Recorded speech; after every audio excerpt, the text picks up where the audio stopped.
Оп. Вот и очередная печурка готова.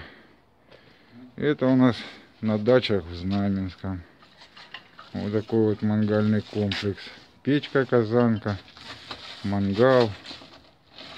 Ну и столики. Все тут немножко усложнилось арками. Вот это первый розжиг. Топка чистая, не копченая.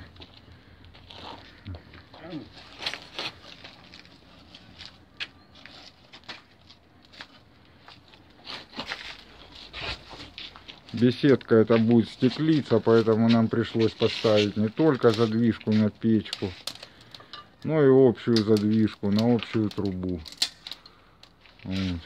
Все это будет стеклопакетами закрываться. Евгений, как всегда, у нас в роли кочегара растапливает. Процесс пошел. Вот печка под казан 12-литровый. Ну, как бы особо топить ее не будем, потому что топки 4 дня всего. Просто, чтобы заказчик убедился, что все как бы правильно работает, не дымит, не коптит. Вот такая вот топка.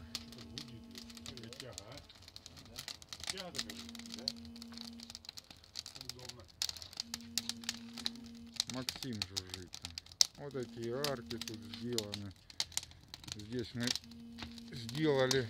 Убери эту зажигалку, а то она лежит как-то. Замочки такие с выступом. И здесь внизу на тумбочках. И собственно на топке на самой. Ну, все в общем-то красиво получилось. Надеюсь, что нашей работой все довольны. Ну вот.